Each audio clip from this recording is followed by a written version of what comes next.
So we're out for a run in the Nike Zoom Fly 5. Let's go. I do it for real, there's no reason to pretend. If I do it once, I do it again. Add it up, bankroll, euro, peso. Hey everyone, and welcome back to the channel. So today I'm looking at the Nike Zoom Fly 5 and a review and a first impression. So I've run 2 runs in this shoe. One an easy run, second run was more of a mid-tempo, low-tempo sort of run with some strides. So covered quite a few range of paces. It is Nike's 5th version of this shoe. Me personally, I had the OG version, I had the Flyknit version. I tried 3 and 4, which for me personally were awful shoes, and they went back to Nike. I was hoping that this shoe bridges back to the heritage of this shoe. It's also pitched at that sort of not a race day shoe. It's also not an easy shoe. It's for those days and bridges the gap between your weekend training run and race day in a pretty durable design. So it's kind of in that middle ground of a shoe, but does it actually perform like that? I'm going to go straight into the video with some stats, pros and cons, and a summary. Hopefully it can help you make a judgment on this shoe. So let's go.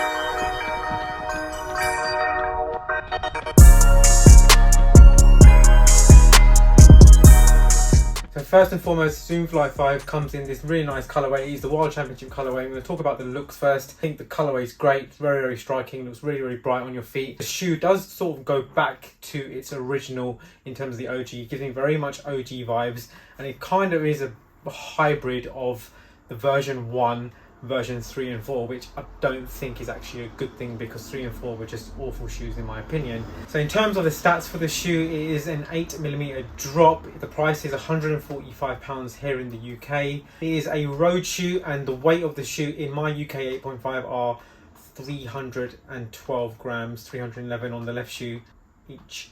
That is very, very heavy. I mean, for me personally, when I picked up the shoe, I was very surprised on how heavy the shoe was. I was looking at the shoe considering where is the weight increase compared to something like an Invincible, which comes in at 280, a Pegasus, which is far less than that.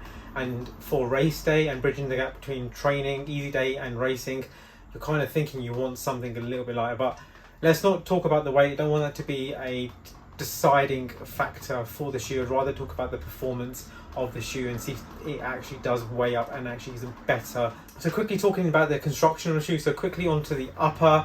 It's kind of like a waxy exterior. It's almost like a 2-part upper. In the interior you've got like a little jacket on the inside with a nice midfoot lockdown. Again, on the heel you've got nice, typical with Nike, you've got also the bumpers on the back of the shoe, and yeah, it's very waxy sort of feeling. I think it would do pretty well in most conditions. The only downside of this upper is that it is quite thick. It does run pretty warm, so it is pretty good for most types of socks, thin and cushioned. So my only thing is that it does run pretty warm, and the breathability in the hot conditions isn't that great at the moment. Sort of the feeling, you can see the interior part of the shoe. It is got some mesh sort of lining, but again, it has that 2 construction layer, which kind of gives it that extra support and stability. In terms of the tongue, so the tongue is very, very padded. It's also attached right to the bottom of the toe box, so it's has that nice flexibility to sort of spread around. It does move around. It's locked down.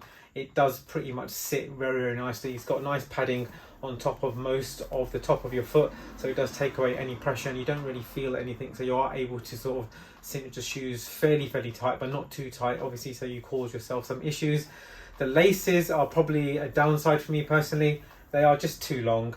They're just too long. They are a flat type of lace, so very much shoelace, good cushion. They've locked down pretty well. They tie really well, but I think unfortunately I just think they're just a bit too long, probably about 3 inches too long on each side. So that is the top of the upper. So working into the midsole, again, you've got a lot of foam in this shoe, and it's very much dominates pretty much the shoe. When I did pick up the shoe, I did think, wow, it's pretty bottom heavy in terms of the shoe, of the construction of the foam. And obviously Nike have increased the amount of foam in this shoe just to give you a little bit more versatility. So the construction of the foam package is basically ZoomX is tucked inside of the shoe.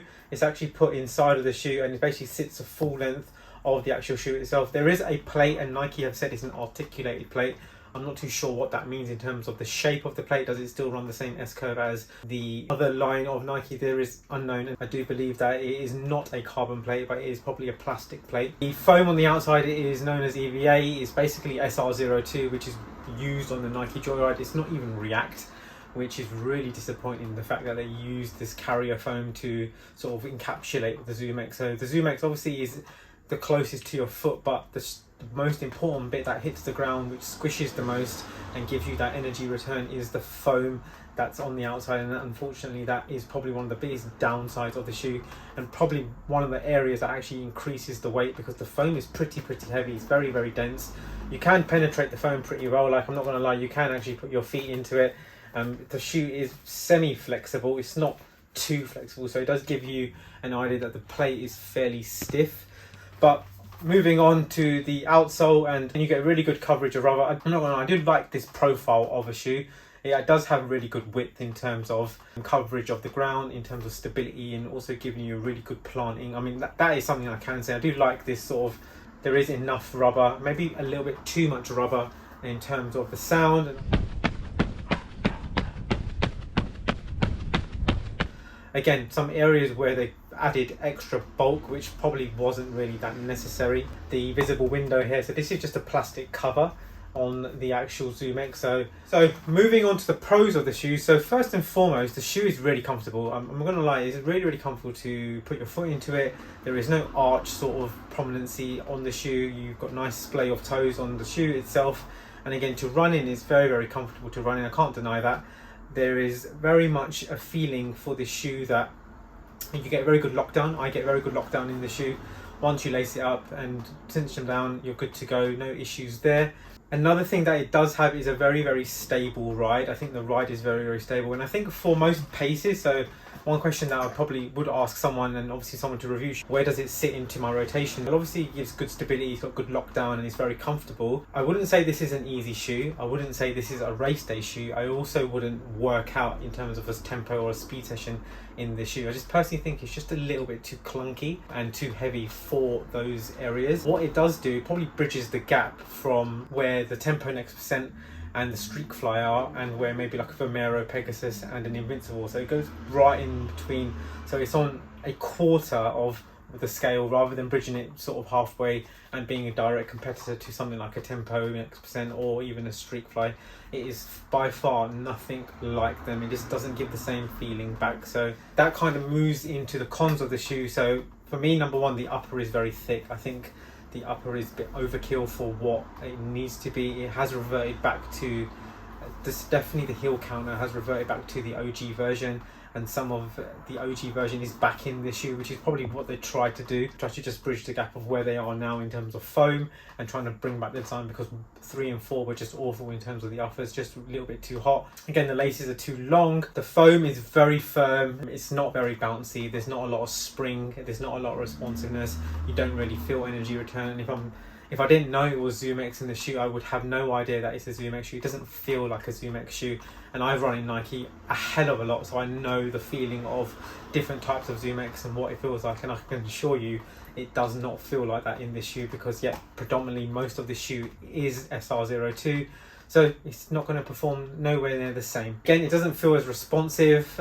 I mean, it's not uncomfortable to run in, it's just an average shoe at best, 5 to 6 out of 10 in terms of performance, so which kind of puts it into that bracket. It could be just a decent long run shoe. That's where it sits into the rotation. I wouldn't use it for anything other than that. So it is stability. It does have some use cases, but I think they are a little bit thin in terms of wear, and there are just far better shoes out there on the market at the moment that do a way better job and probably can come in for the same price, if not cheaper. So in summary, the shoe is average, if I'm totally honest with you. Will it stay in my rotation?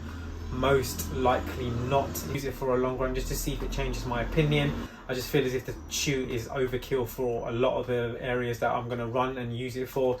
It's just simply just a little bit too much. I would have more fun in using another shoe for like an easier run, and a faster, more lighter shoe for a speed run. For me, it gets a thumbs down. and I will continue wearing it until I have the return period, and hopefully from there I'll make a decision whether it stays or goes. So once again, thank you for watching this review video. Give it a thumbs up and remember to subscribe to the channel, and hopefully see you in a video very, very soon. Until then, take care. Goodbye.